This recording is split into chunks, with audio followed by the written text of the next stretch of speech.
Balik kulungan ng isang lalaki matapos maaresto dahil sa pagnanakaw sa Valenzuela. Ang pinuntirya ng sospek, warehouse ng dati niyang pinagtatrabahuan. Ang insidenteng nahulikam sa balitang hatid ni James Agustin. Nakunan sa CCTV ang paglalakad ng isang lalaki sa bahaging ito ng Barangay Dalandanan sa Valenzuela City. Sa isa pang anggulo, kita na lumapit siya sa gate ng warehouse.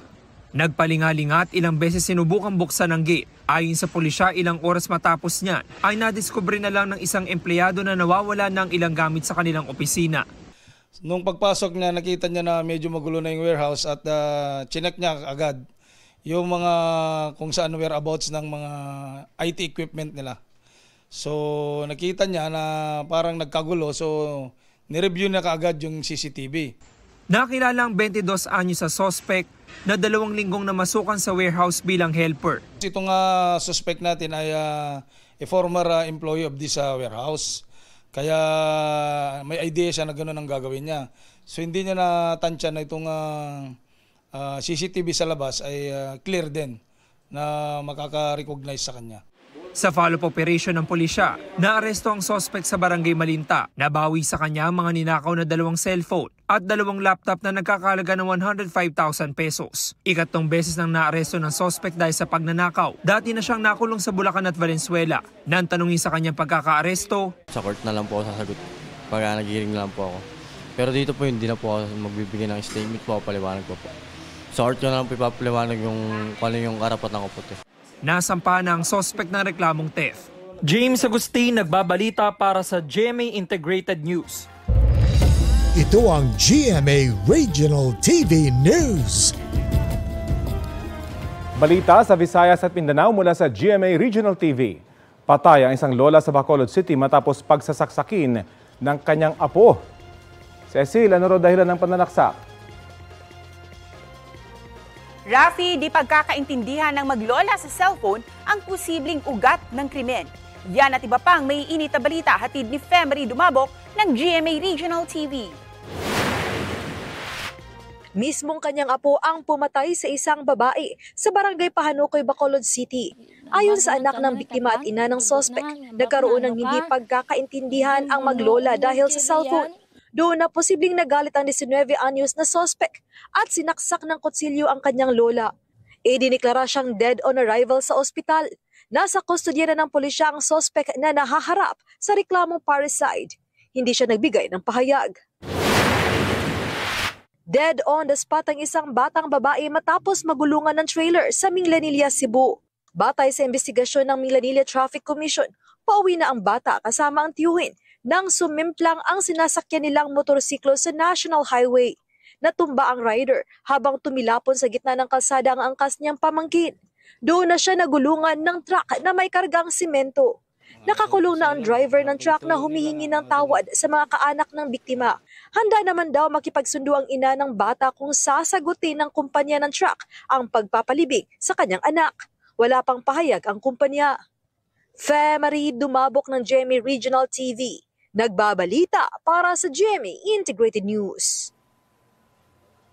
Sugatan ng isang magsasaka matapos kagatin daw ng buwaya sa Barangay Buwan sa Panglima, Sugala, Tawi-Tawi. Sugat sa hita at mga kamay ang tinamo ng biktima. Batay sa investigasyon, nagtatanim ng agal-agal o seaweed ang magsasaka sa mababaw na bahagi ng dagat nang biglang dumaan ng buwaya at kagatin siya. May nakakita sa kanya at agad tumulong. Dilaran siya na sa ospital at nabigyan na ng lunas. Yan na ang ikalawang insidente ng pangangagat ng isang buwaya. Gabi ng February 3, isang lalaki rin ang kinagat daw ng buwaya sa parehong barangay. Wala pang bagong pahayag ang Panglima Sugala LGU pero una na nilang sinabi na may infestation o napakarami ng saltwater crocodiles sa kanilang lugar.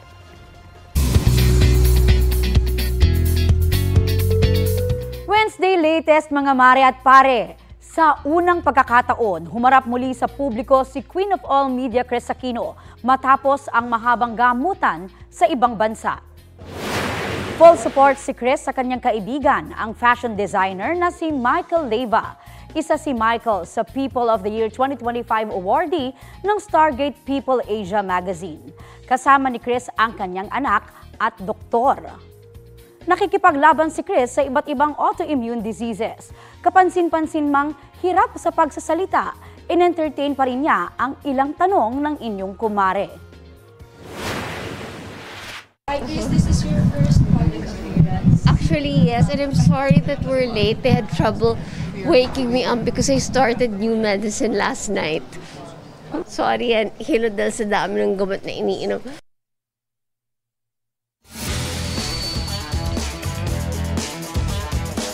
Inspirasyon para sa susunod na figure skaters ang hatid ng magkapatid na Olympians at world champions na sina Alex at Maya Shibutan sa kanilang pagbisita sa Pilipinas. Sa isinagawa nilang Ice Dance Clinic, nakasama nila ang kapwa Olympian at Pinoy figure skater na si Michael Martinez na tiwalang kaya makipagsabayan ng ating mga kababayan sa Winter Olympics. Ang Sports Bites sa hatid ni JP Soriano.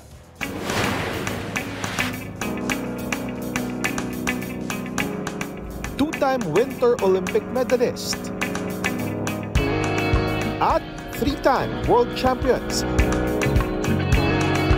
Ilan lang yan sa mga karangalang nakamit para sa Amerika ng magkapatid na ice dancers at figure skaters na sina Alex at Maya Shibutani o mas kilala bilang Shib-Sibs.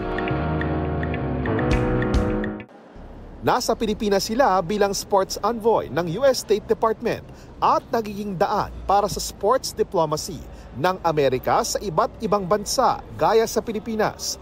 Nagdaos sila ng Ice Dance Clinic sa isang mall sa Pasay. Sa loob ng 20 taon, na-perfect na raw nila ang style at rhythm ng isa't isa sa ibabaw ng yelo. Yeah, I'm older, but I'm Kuya. Yeah. But we're equals on the ice and we work together. And so that collaboration, we're working towards the same goal, whether it's a competition or a performance.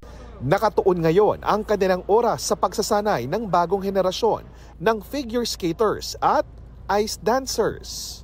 We learned so much about resilience in our time as competitors, and to be able to share what we've learned with the next generation is something that's so important to us. Kabilang sa mga tinuruan ng Shib-Sibs ang Philippine team, kabilang si sparkle artist Sky Chua. It was really like a dream of mine to have them come here. And not even like skate with them. As in, dream ko lang makita sila. Ganun lang, kahit not talk to them. I just want to see them in person. Muli ring nakabanding na magkapatid ang two-time Olympian na si Michael Christian Martinez na nakasabayan nila sa 2014 at 2018 Winter Olympics. Nagpasample pa nga sina Michael at Maya ng ilang ice dance routines. Umaasa raw si Michael na may Pilipinong makasusunod sa kanyang yapak at makapag-qualify sa 2026 Winter Olympics sa Italy. Hopefully, I think we're from the previous nationals natin, I think there's a couple of promising skaters. So hopefully, they will be able to qualify for the next one. Kahit walang snow at iilan lang ang ice skating rink sa Pilipinas, sabi ng Shib-Sibs, pwede pa ring maging world ice skating champions. We really encourage the next generation to dream big and believe in themselves. We can work on the floor.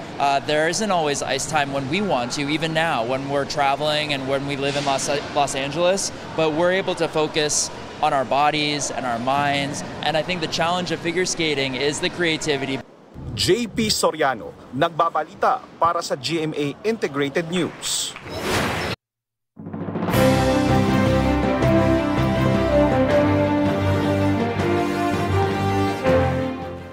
Inireklamo ng vote buying ang isang party list group na may pakonte sa Batangas kamakailan na 3 sasakyan ang papremyo. Ang sagot ng party list sa balitang hatid ni Sandra Aguinaldo. Naghain ng petisyon sa Commission on Elections si J. Manalo Ilagan, Vice Mayor ng Mataas na Kahoy at tumatakbong gobernador ng Batangas laban sa CWS party list kaugnay ng umano'y vote buying. Ang kanyang basehan, ang mga video at larawan sa social media kung saan ayon sa petisyon ay makikitang 3 bagong kotse ang ipinapremyo ng CWS party list sa isang kompetisyon sa Lipa City. Base sa petisyon ni Ilagan, may ituturing umano itong nitong pamimili ng boto dahil naganap ang pamamahagi ng sasakyan noong February 13 hanggang 15, panahong nagsimula na ang campaign period para sa mga party list. Partikular niyang tinukoy sa petisyon si CWS Party List Representative Edwin Guardiola.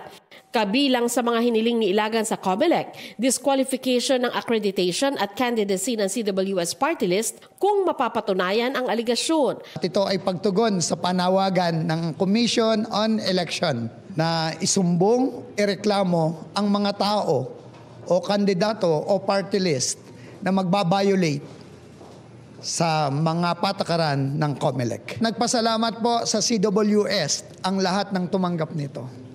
At ang buong paligid po noong area ay CWS lang ang nakalagay na tarpaulin. Ang mga litrato at video na kalakip ng petisyon ni Ilagan hango raw mula sa Facebook page ng aktor na si Luis Manzano at Barako Fest na pangalan din ng event. Ani Ilagan, makikita sa video ang pagpapasalamat ng gubernatorial candidate na si Vilma Santos Recto sa party list para sa mga ibinigay na kotse. Magtatapat sa pagkagobernador ngayong eleksyon sina Santos Recto at Ilagan. Wala pong connection ito sa election. Ito ay isang karapatang pantao.